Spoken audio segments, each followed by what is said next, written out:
Good day and welcome to Letters and Politics. I'm Mitch Jeserich. Today we're going to be in conversation not just how the anti-abortion movement over the past few decades overtook the Republican Party, but how it turned the party into a more extreme one, including on issues even outside of abortion. My guest for this is Mary Ziegler. Mary Ziegler has written a book on this very issue. It's called Dollars for Life: The Anti-Abortion Movement and the Fall of the Republican Establishment. Mary Ziegler is a professor of law at UC Davis School of Law, and she is also the author of a previous book called After Roe: The Lost History of the Abortion Debate. Mary Ziegler, it's a great pleasure to welcome you to this radio program. Thank you for taking the time. Thanks for having me. Right at the beginning of your book, Dollars for Life, you make this interesting connection to what happened on January 6th, 2020, and the disruption of trying to overturn the presidential election result to the anti-abortion movement. Talk to me about that. Well, the book really focuses on how the anti-abortion movement, the role of the anti-abortion movement in the Republican Party has been, I think, underestimated, right? So if you listen to conventional historical narratives, you hear essentially that the Republican Party kind of used anti-abortion voters to get into office, but ultimately didn't do anything for them. And I think for many of us who've lived through the political years after 2016 and seen, many of the January 6th insurrection, carrying crosses and praying or even talking about abortion, that narrative didn't really sound right anymore. So as someone who'd studied the abortion struggle really for most of my career, I was interested in exactly, where the narrative of the anti-abortion movement not mattering went wrong. And I found that the influence of the anti-abortion movement was significant, obviously, on the way the Republican Party approaches abortion, but not just on that. Also, when it comes to how money and politics operate in this country, to how the kind of traditional authority figures in the Republican Party think sort of the people who are committeemen, people who are delegates every year at the Republican National Convention, donors who've been around for a really long time, party figureheads who've been around for a really long time, how those people have gradually lost power, right? And we see increasingly extreme forces exercising influence in their stead. So I was surprised to see the extent to which the anti-abortion movement contributed to all of those things. And I think it's a particularly timely story because people are asking a lot now that the Supreme Court has overruled Roe, how all of this happened. And their focus, I think, has tended to be on, within the abortion world, if you will, like what arguments won out, et cetera. But this is, I think, that story, and the story in Dollars to Life is really a story more about institutions and how democracy erodes more than it is a story about how, particular arguments about abortion carried the day. Did some of the people who are prominent in the anti-abortion movement file lawsuits to challenging state elections in certain places around the country? Yeah, absolutely. So Jim Bopp, who's the sort of central figure in Dollars for Life, he's obviously not the only person who was involved in a lot of the story, but he's probably the character you follow the most. He was the general counsel of the National Right to Life Committee, the person who was mainly behind the litigation of the Citizens United case, and a major figure in where we are now in campaign spending and abortion. He also represented an organization some may be familiar with called True the Vote in early efforts to overturn the 2020 election, although he then withdrew many of those lawsuits. I think, and if you asked him to this day, he would say that he did not do that because he thought it was wrong to try to overturn the 2020 election. He will do that. He will say essentially that there wasn't the strategy and tactics used by the Trump administration were doomed to fail, not because the election was legitimate, but because the planning hadn't been very well executed, and he didn't want his name on what he believed would have been a failed strategy. James Bopp Jr. is an important figure in the story that you tell, and even as you mentioned him, you mentioned his connection to overturning campaign finance laws. How is money and politics connected to all of this? So interestingly, you wouldn't intuitively think that the anti-abortion movement would be invested in money and politics, because if we think about the figures we associate with that fight, we think of people like the Koch brothers, right? People with a lot of money.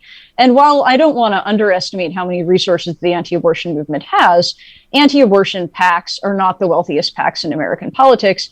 many rank and file anti-abortion voters are not wealthy at all, right? So it's not evident that more money in politics would naturally help the anti-abortion movement at all, much less help the anti-abortion movement gain influence in a GOP that has plenty of money flowing into it from other quarters, right? How this happened was that in the 90s, the anti-abortion movement had to shift focus from a nationwide ban through a constitutional amendment to controlling the Supreme Court. And their strategy had been get Republicans elected president and get Republicans elected to the Senate. That they thought would mean a Supreme Court that would overrule Roe. But in 1992, that didn't work. You had a 6-justice conservative supermajority that still didn't overturn Roe.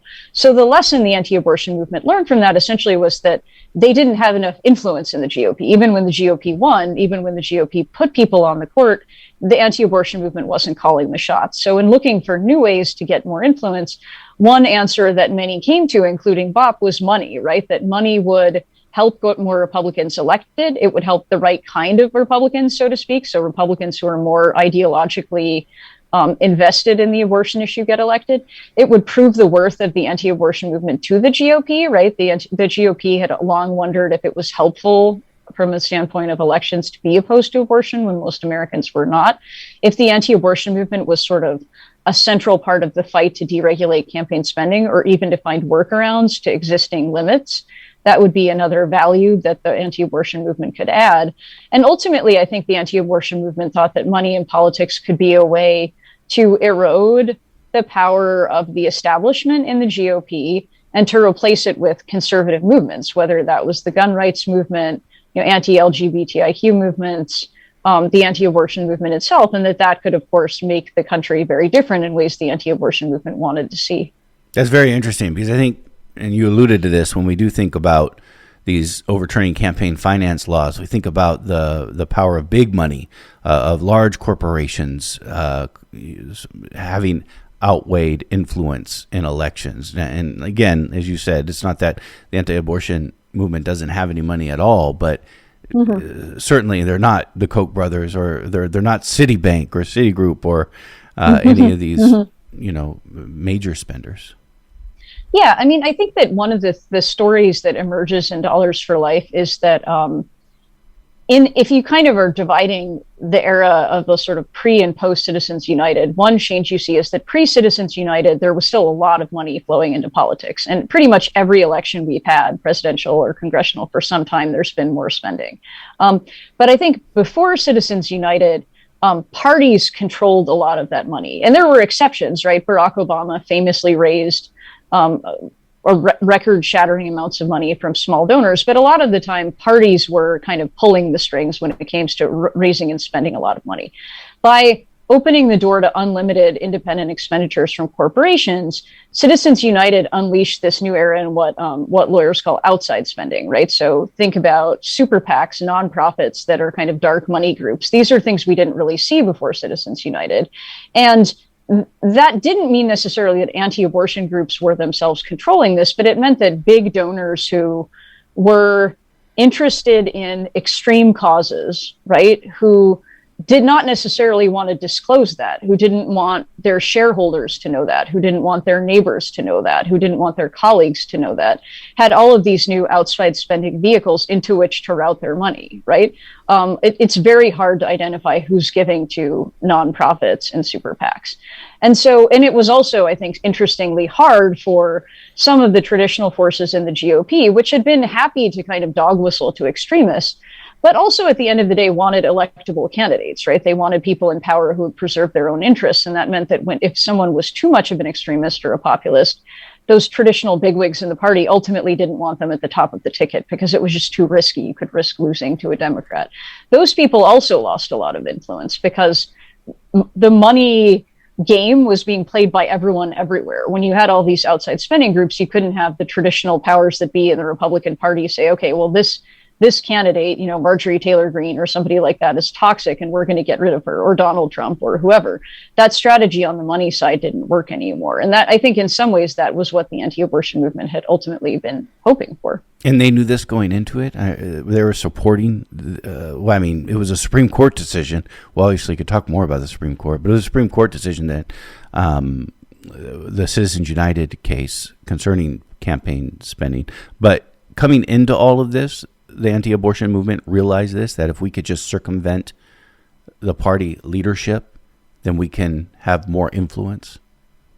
I mean, yes and no, right? So the story in Dollars for Life is really more about how effectively opportunistic the anti-abortion movement was. So there's a lot of moments when they have a strategy. So the strategy in Citizens United was actually a dark money strategy. That was what they wanted. They wanted the Supreme Court to go in and say, you know what, all these like very pathetically ineffective rules we have now on disclosure and disclaimers, by the way, those are unconstitutional too. So dark money can be even darker, right? That was what they were hoping for. And that didn't work. The Supreme Court upheld federal disclosure and disclaimer laws, and they focused instead on corporate independent expenditures. But as soon as that happened, I think the rationale behind the focus on dark money, which had been to kind of allow for more power for outside groups, more power for extreme donors, they saw a way to do that through what the Supreme Court had given them.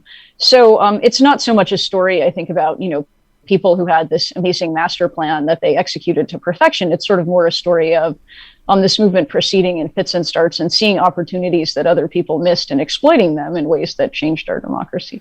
And again, this is undercutting the Republican leadership, the Republican establishment.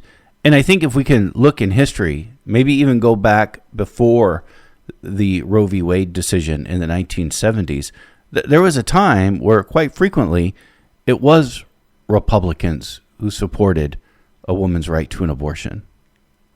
Yeah, absolutely. I mean, and I think that continued for a while, right? I think so within the GOP, you had, even as late as, the early 90s, you had, Lee Atwater, who was the famous sort of, hit person who put political hits out for George H.W. Bush, working behind the scenes to launch Republicans for Choice.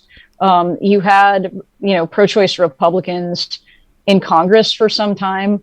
And so the GOP, and I think even after that, there was a sense in which the GOP may not have been pro-choice exactly, obviously, but that there was a sense in which many in the party ultimately didn't want Roe to be overturned. They thought that was the dog catching the car. They certainly didn't want to ban abortion. So they wanted to do, just enough to keep anti-abortion voters with them, but not really actually do anything substantive to advance the anti-abortion agenda. And that, I think, wasn't lost on leaders of the anti-abortion movement who were pretty savvy and wanted to change the political game in such a way that that was no longer an option for politicians.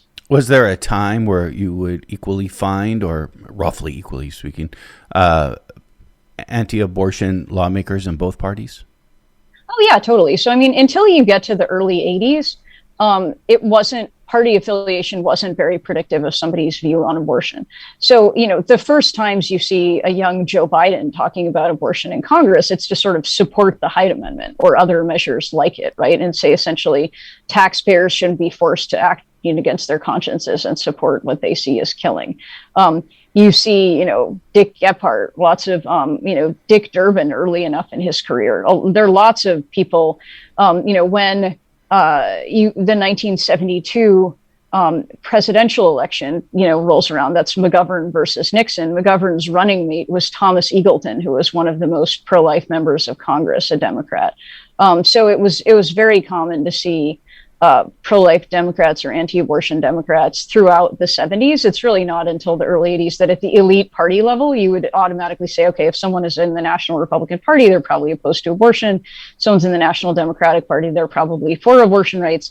And it took really until the 90s for voters to sort themselves out, right? I mean, you'd see lots of anti-abortion voters still choosing Democrats well into the 90s. And of course, even today, there are people who I think whose views on abortion don't really fit within either party, or it's still messy even now. But I think that even the kind of basic elite party alignment that's familiar to us took a while to take shape. How do you see the origins of the anti-abortion movement? Because it is interesting. We do have states beginning to outlaw, and then almost all states outlaw abortion in the 1800s, in the 19th century, in the 1800s, which is interesting because up to that point, abortion was legal and a common practice here in the United States and really throughout the world, historically speaking. But then we get this movement to outlaw abortion in the 19th century. And now it sounds like we have another anti-abortion movement that sparks up, perhaps in response to Roe v. Wade? I'll let you clarify that. Do you see do you see them connected, or do you see these as two separate movements? I mean, they're pretty separate. I mean, I think there's a little bit of a through line. So the 19th century movement is very much a doctor-led movement. The American Medical Association is at the center of it. The American Medical Association is, lobbying state legislatures. They're putting out talking points. They're convincing other doctors. And their reasoning is kind of complicated. Some of it was certainly that doctors thought that abortion involved, taking a fetal life. Some of it seems to have been about professional advancement, because doctors in the AMA were competing with midwives and other alternative practitioners, and they were using their views on abortion essentially to say, we're more civilized, we're more knowledgeable than these competitors. Some of it was nativism, right? Anti-immigrant sentiment, because there was a fear among some of these people in the American Medical Association that women they saw as non-white. So these were usually immigrants from places like Ireland, Germany, even China, were having too many babies, and that women they would have seen as white. So people from, England and Germany, or England primarily, and were not having enough babies, right? And so banning abortion would mean better eugenic results. And there was plenty of just good old-fashioned misogyny too. They thought abortion was sort of middle class or educated women giving up their roles as mothers and wives to do other things with their lives. They didn't like that either. The second kind of, or I guess the more modern anti-abortion movement really got going in the 60s, not after Roe v. Wade, and it got going as soon as really states started considering laws, that would reform access to abortion. So the first big push in this direction came from this group called the American Law Institute that proposed a model law that would allow abortion in cases of like rape, incest, certain health threats, certain fetal conditions. And almost immediately in lots of states, anti-abortion groups formed to fight this. They were not centered in the medical profession. They were often originally centered in the Catholic Church. The early anti-abortion groups, they eventually grew to include other religions, but they were, I think, originally more focused on law than the early anti-abortion movement had been. The idea that there's a constitutional right to life, or that a fetus is a rights-holding person, like none of these constitutional arguments existed in the 19th century. And then the modern anti-abortion movement that you're probably thinking of is sort of what happens when the pre-Roe anti-abortion movement, which continues to exist, is joined by an influx of white evangelical Protestants who had not been interested in the anti-abortion movement at all in the 60s and 70s, and then overcome some anti-Catholicism and some doctrinal teachings in their churches that change, and join and transform the anti-abortion movement in the 80s and beyond. So now we have a kind of anti-abortion movement that has as its origins, the 60s era predominantly Catholic movement, and the ways that it was transformed by, primarily Southern, primarily evangelical movement in the 80s and after. It is interesting to learn that in the 19th century, an argument was not that a fetus would have a constitutional right. No, absolutely not. No, I mean, that was, that's obviously consequential now, because there are folks who are saying that the framers of the 14th Amendment thought that a fetus was a rights-holding person. And obviously, whenever you're talking about what people were thinking, like, who knows, maybe they thought that. But when states were passing laws criminalizing abortion in the 19th century, they were almost, like, to my knowledge, they never said that they were doing that because they had to constitutionally, or because fetuses had rights. They never said that. They just were essentially saying abortion is a crime, in the same way that, you states say anything else is a crime, right? They're not saying they're obligated to say it's a crime. They're just saying as a matter of state policy, they've chosen to say that it's a crime. This is Letters on Politics, and we are in conversation with Mary Ziegler. Mary Ziegler is a professor of law at UC Davis School of Law, and we are in conversation about her book called Dollars for Life, The Anti-Abortion Movement and the Fall of the Republican Establishment. So after the decision of Roe v. Wade in 1973, the tactics of the anti-abortion movement are interesting. In the early years after this landmark decision, the goal was to get Congress to pass a constitutional amendment. Mm-hmm. Yeah, I mean, I think one thing that's very clear that emerges from the history is that people who expect the anti-abortion movement to be content now that Roe is gone have completely missed the narrative, because the anti-abortion movement beginning in the 60s, carrying on through the 70s, and definitely after Roe as well, the goal has always been personhood, meaning recognition of the idea that a fetus is a rights-holding person that gets due process and equal protection under the law.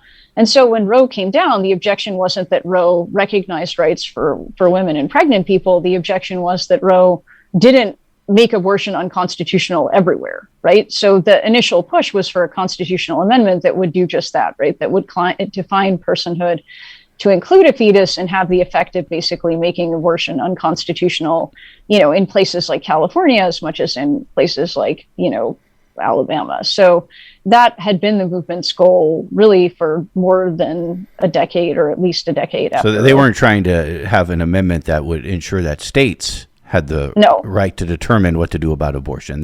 That amendment was about outlawing abortion. Right. And interestingly, there were actually several attempts in Congress to pass an amendment allowing the states to decide.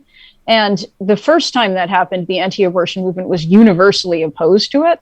You would see anti-abortion groups saying, letting states decide is just as bad as Roe v. Wade, right? And then a later iteration in the 80s got a little further, but again, it had too much anti-abortion opposition to pass. So this has never been about states' rights. And I think obviously anyone paying attention now gets the strong impression that it's still not about states' rights, but that's not surprising if you know the history, because that wasn't really the focal point. Is this a bipartisan effort at the beginning, or when do we start to see? And you mentioned even up through the 80s and beyond, we still have pro-life Democrats, probably still do. But when do we see? How do we see the anti-abortion movement start to connect itself more firmly with the Republican Party? So primarily in the 1980s, you see. I think there are two things that happen at that point that make that appealing. One is that Ronald Reagan strongly identified as a pro-life Republican in a way that others hadn't. So instead of just sort of like Gerald Ford and other Republicans had sort of very reluctantly not opposed what anti-abortion groups were doing, Ronald Reagan really embraced the anti-abortion movement and promised to do everything the anti-abortion movement wanted because he thought it was advantageous. He supported a constitutional amendment. He did, and he supported a full ban. And he promised to put judges on the Supreme Court who would overrule Roe. And so it seemed kind of almost politically necessary to be Republican to people in the anti-abortion movement at the time. The other thing that changed was the rise of the religious right. So you had, for the first time, large, very wealthy white evangelical organizations, megachurches that were opposed to abortion. And it's worth emphasizing that the anti-abortion movement that was greeting these phenomena was largely poor and isolated politically, right? Many of the biggest, richest anti-abortion groups were in debt. They didn't have politicians supporting them. When you had, pretty conservative far-right politicians or groups offering support, it was irresistible, right, to a movement that had been more politically diverse because there wasn't really a meaningful alternative. And then they're disappointed, however, when actually, let me go back to Reagan. Because you said the common story here is the Republican Party co-opted the religious right. And oftentimes, even beyond the Republican Party, is Ronald Reagan himself. Do you think that story is wrong about Ronald Reagan masterfully coming in and co-opting the religious right?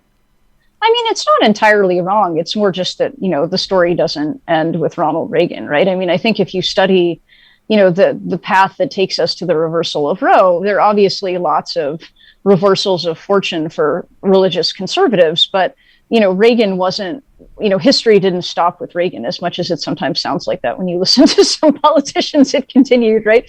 And so I think Reagan certainly didn't do a lot of what anti-abortion groups wanted. He picked people for the Supreme Court they were not happy with, who ultimately did things that were devastating to their movement. He didn't use much political capital to advance their agenda. He didn't really fight for the kind of constitutional amendment they wanted. And yet they continued to vote for him in 1984 and to continue to vote for his candidates thereafter. So if you were just looking at this from the vantage point of 1982 or 1984, that story of religious conservatives being used by the GOP would have rung true. Of course, people in the anti-abortion movement realized this to some extent, right? So there was a constant kind of adjustment and strategizing of how to avoid this fate going forward, especially after Reagan, who was at the time a kind of uniquely popular figure, was no longer in office. What is this push on the Republican Party doing to the Democratic Party? Well, in the Democratic Party at the same time, women and people of color are gaining influential positions in the DNC for the first time. And so there's more of a push on the Democratic side to stop running away from abortion rights in the way that the party once had, when it was, I think, more dominated by, kind of conventionally male white union leaders. So that was happening independently of what Reagan was doing. But I think Reagan embracing the anti-abortion movement also, I think, pushed Democrats who were not feminists or who were not as in tune with the kind of emerging equality agenda to get on board. Do you find similar dynamic with the pro-choice movement and their influence on the Democratic Party as you do with the anti-abortion movement on the Republican Party? Not really, no. So it's a very different dynamic, right? Because within the Democratic Party, there's long a sense that most Americans are pro-choice, right? So Democrats don't have the same anxiety usually about doing things that are unpopular when they talk about abortion rights. But they also often, if you're looking at presidential papers, don't seem to have the sense that pro-choice Americans care that much, right? There's not a sense that the majority of pro-choice voters are as motivated as the minority of pro-life voters are, or anti-abortion voters are for the Republicans. So the dynamics are very different in both of those ways. And there also isn't the same anxiety usually within the pro-choice movement about Democrats abandoning them or becoming an anti-abortion party. Like there's very little worry about that. There's some worry about Democrats not prioritizing their issues. Usually the historic response of some of the wealthier kind of organizations like Planned Parenthood is to sort of meet Democratic politicians where they are, prioritize what the politicians want them to prioritize. And that has its own pathology because that often means de-emphasizing the needs, for example, of people of color, low-income people, because donors aren't excited about that, or party leaders aren't motivated by that, or they're compromising on the Hyde Amendment, which is a ban on Medicaid funding for abortion. But it's a very different dynamic, I think, that you see with Democrats and with Republicans. Anti-abortion activists get frustrated when Republicans fail to get a constitutional ban on abortion through Congress. Were they close to getting that through? Not really. I mean, the closest there were some close votes. There was never really a sense that this was going to happen. And the reason for that, I think, was one, they were never close to getting the votes for what the anti-abortion movement actually wanted, right? Like an actual personhood amendment. And then there were some closer calls with basically amendments like the one, or like the language of Dobbs, right? Sort of states' rights amendments, but even those fell short, in part because Democrats were universally opposed to them, but Republicans weren't universally supportive of them because for some Republicans, that didn't go far enough, right? So there wasn't really ever a sense, like if you go back to the time, there was never a sense that politicians or people in either movement really thought this would happen at all. I mean, I don't think. It really reminds me when I was a Capitol Hill reporter back in 2005 and Republicans were pushing a constitutional amendment to ensure that marriage was only between a man and a woman. And now and that didn't make it through, even though it wasn't clear at the time, but that didn't make it through. And so I just sort of assumed that whole issue is dead now, but here we are. Nope. I don't know. Yeah. So it's after, and with this frustration in which the anti-abortion movement is unable to get this constitutional amendment through Congress, they gave up on that, and that's when they really put their attention towards the courts. Right. So I think at that point, what happens at around the time the last constitutional amendment campaign fails, the Supreme Court upholds or strikes down this abortion ordinance from Akron, Ohio, which sounds pretty random, but this had been a kind of model for the rest of the country. But Sandra Day O'Connor, whom Ronald Reagan nominated to the court, writes a dissent essentially saying that Roe v. Wade is unworkable. And anti-abortion groups had really hated Sandra Day O'Connor. They thought she was this stealth pro-choice judge. But they look at this dissent and said, well, wow, maybe we can work with this, because if Ronald Reagan appointed, 5 Sandra Day O'Connors or 6 Sandra Day O'Connors, at least we could get Roe overturned. And maybe we could even do better than that. Maybe with a conservative enough Supreme Court, they would recognize personhood, right? If we can't get it through the democratic process. So this also, I think, becomes a way of kind of post hoc justifying this alliance with the GOP, which had been really predicated on the idea of getting a constitutional amendment done. That had been the appeal of Ronald Reagan. So if the constitutional amendment's off the table, then the question is like, well, what are you doing giving all this money to Republicans and aligning with Republicans? And the answer became, you're getting, the Supreme Court you want, right? In the Supreme Court you want will, at a minimum, overturn Roe v. Wade. Where's this money coming from? Well, I mean, in the beginning, like I mentioned, there's not much of it. I mean, the 1970s anti-abortion movement, the money is coming from nowhere because there is no money. Over time, anti-abortion groups are pretty good at the PAC model, right, of getting motivated, angry, conservative, small dollar donors. That's not initially for them a very sustainable model, because when those donors are not as motivated, which is usually when conservatives are already in office, they stop donating. Over time, anti-abortion groups begin to tap kind of bigger dollar donors like Tom Monahan, who's the founder of Domino's Pizza. There are other kind of mega donors who on the right who are socially conservative. But some of it, I think, as well, is anti-abortion groups aligning with other movement conservative PACs on issues like guns or Tea Partiers, and exercising power that way, essentially saying, that the more the establishment is weakened and the more chaos there is, the more room for the anti-abortion movement to exercise influence in the GOP. When do you start to see the Republican establishment starting to get chipped away at? It's very gradual, right? So it's not just about money. Part of it, I think the most difficult piece of it is just that the electorate polarizes, right? So if you look at how different Republican and Democratic voters are across a range of issues, today in 2022, and compare that to the 90s, the differences are really stark. That's happening at the same time that there's a big escalation in what scholars call negative and effective partisanship. So the basic idea that you really don't like people in the other party. It may not be that you're voting for somebody because you like them or you think they're going to do anything, but you really hate people in the other party. And negative and effective partisanship grows exponentially in the United States since the 1980s. And that, of course, fuels populism and extremism in the GOP, because then even when there are candidates like Donald Trump, whom Republican voters really don't like, there's no way they're going to vote for a Democrat anyway, which means that there's nothing, not as much to stop those candidates from emerging. People won't cross party lines to stop them. And then I think when you see it the most obviously, because those trends are much kind of more gradual, is when you see, in particular, the rise of the conservative media. So conservative talk radio is big in the 90s.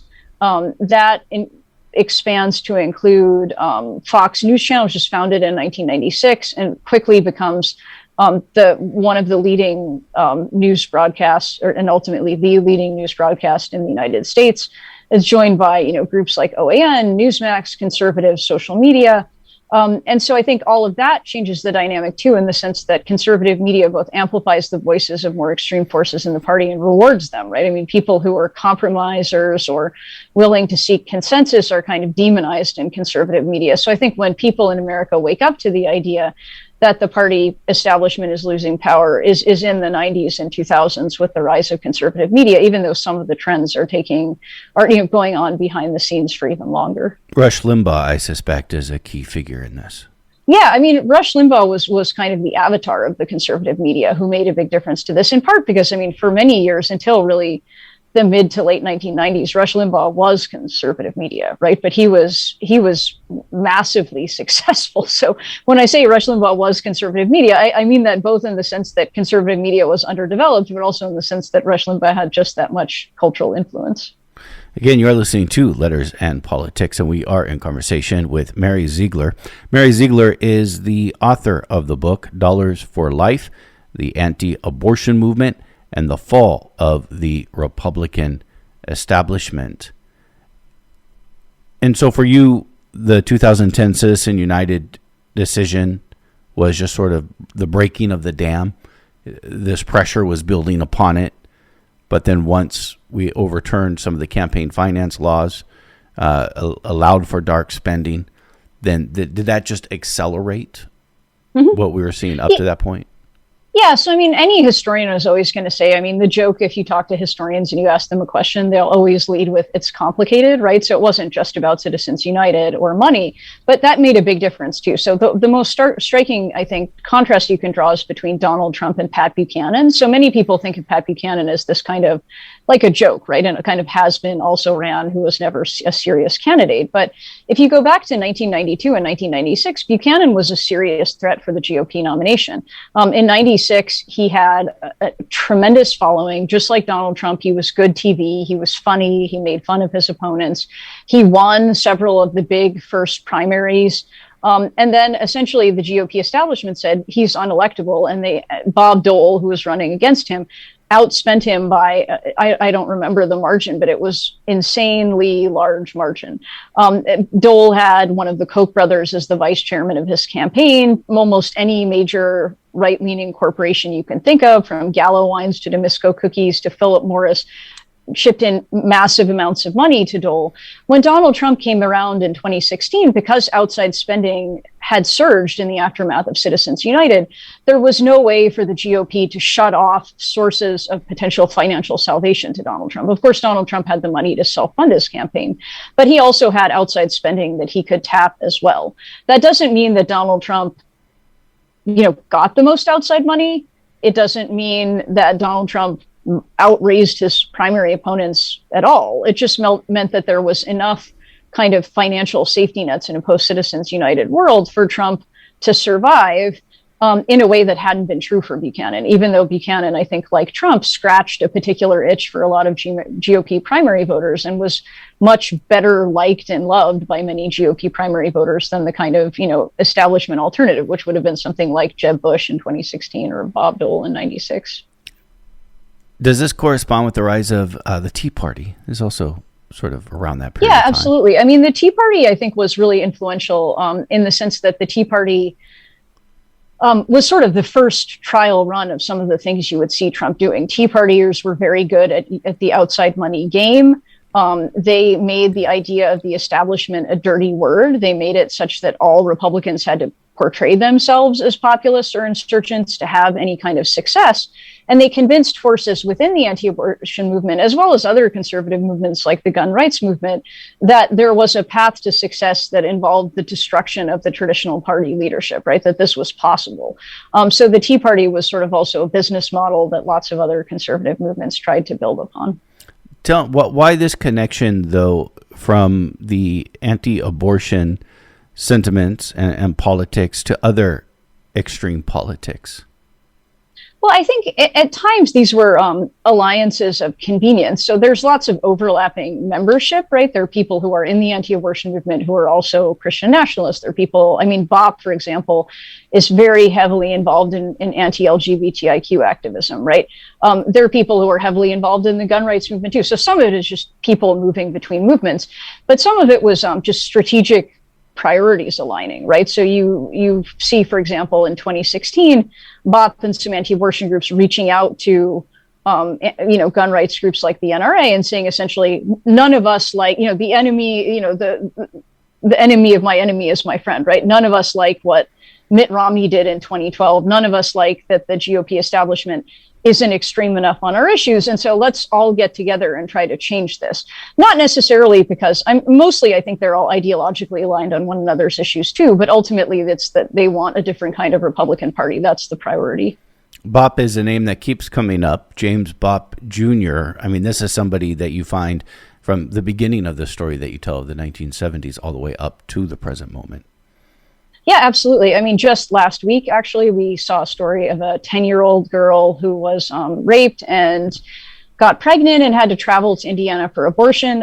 Who was at the center of that story? Of course, it was James Bopp, who's in Indiana, who said that he thought the law in Indiana should be changed so that that child would have to carry that pregnancy to term. We've seen Bopp's name in the news. He's been defending Madison Cawthorn and Marjorie Taylor Greene and others accused of insurrection.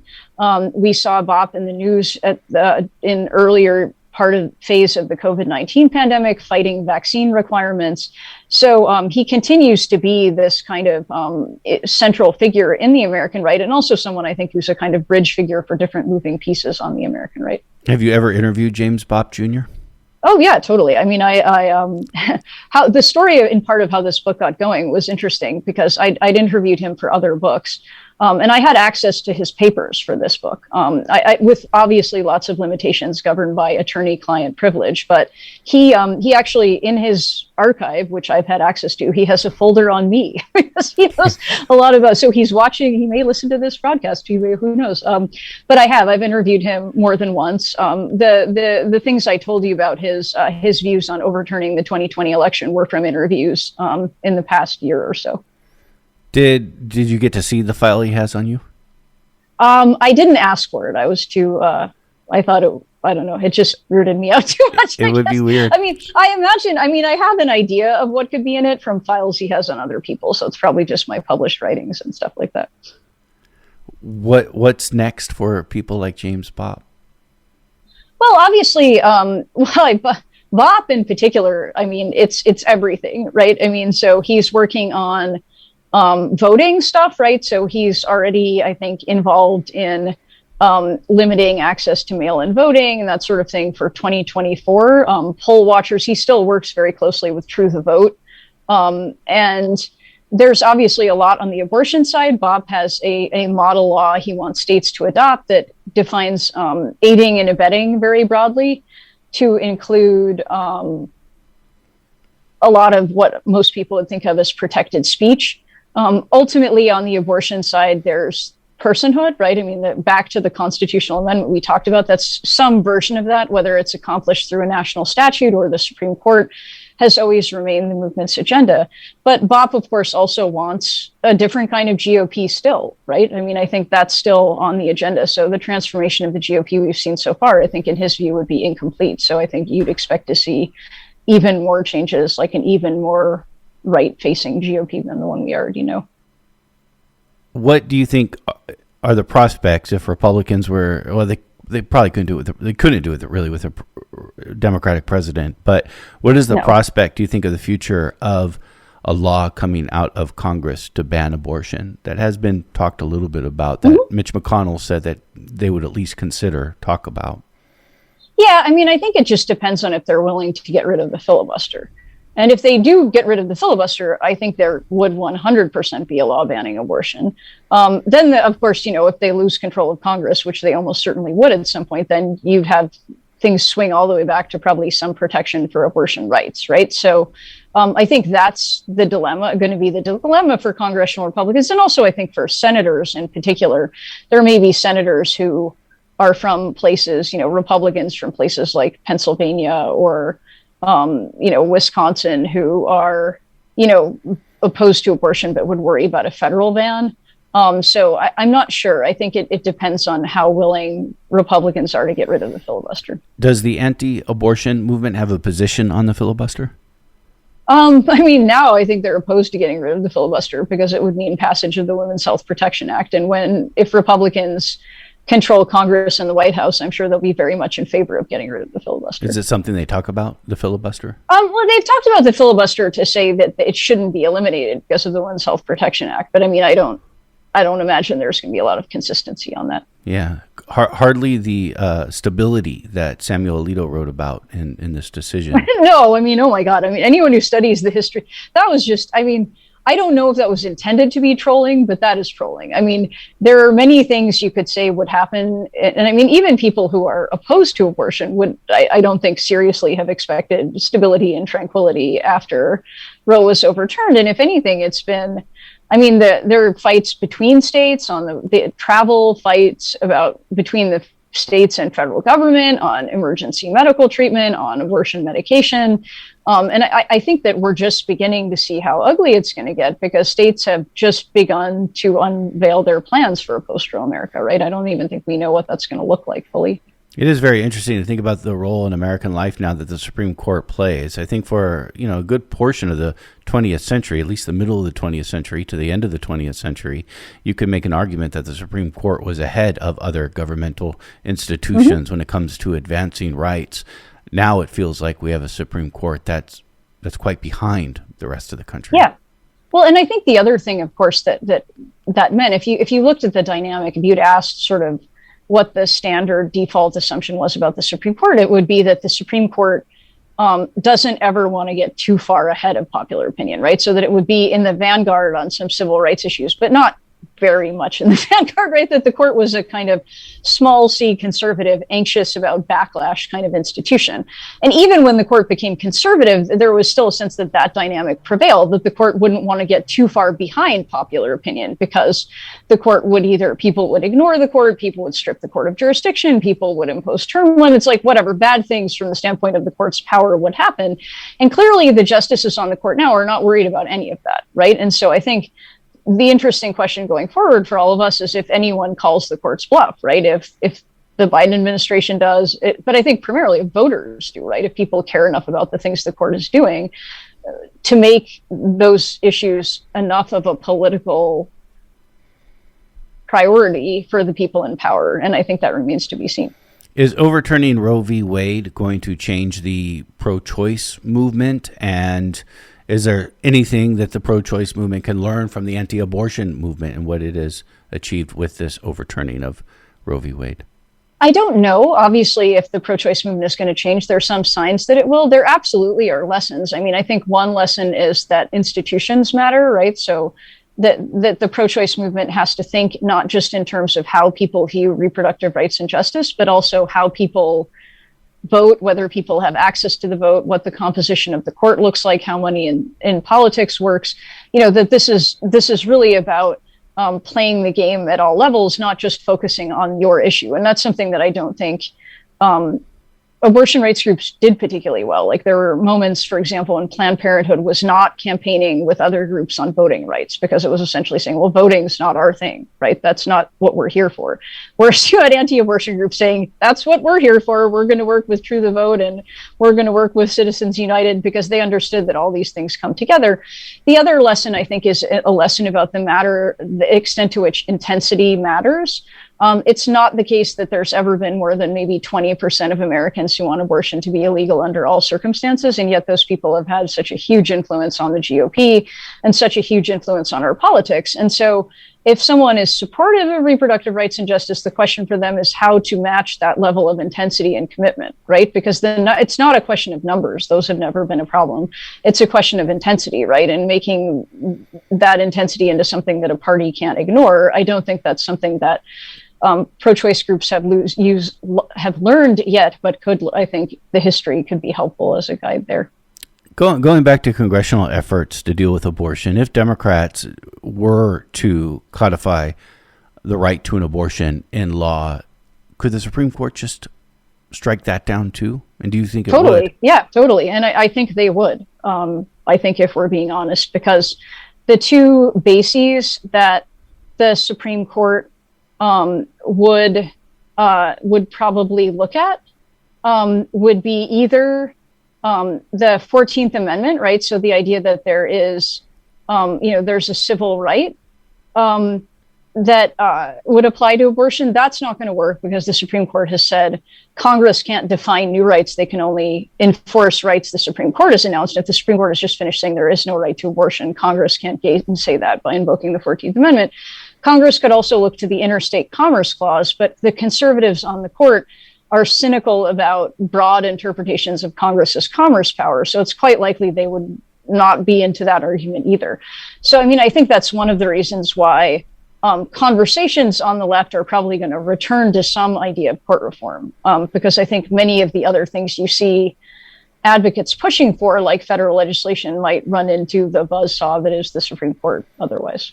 So interesting to hear about the 14th Amendment. This is a Civil War amendment, such an important amendment where so many people's rights stem from ever since, beginning with formerly enslaved people to women and immigrants and people with disabilities and gays and lesbians. And now it's being used by the anti-abortion movement.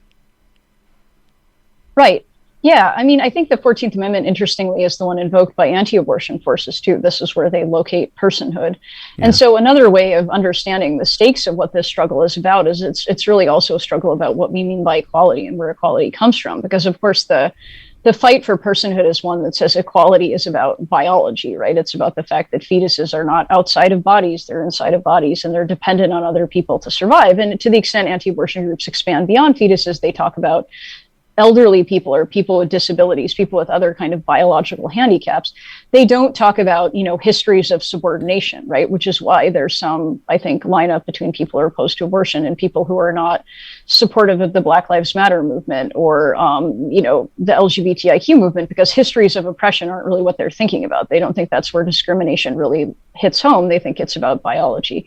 So it's also kind of in some ways a fight about, what the 14th Amendment means, what its legacy means, and what equality broadly defined means. Mary Ziegler has been our guest. Again, Mary Ziegler is a professor of law at UC Davis School of Law, and she has joined us to talk about her book, Dollars for Life, the Anti-Abortion Movement and the Fall of the Republican Establishment. Mary Ziegler, I've enjoyed our conversation very much, and I thank you. Thanks for having me.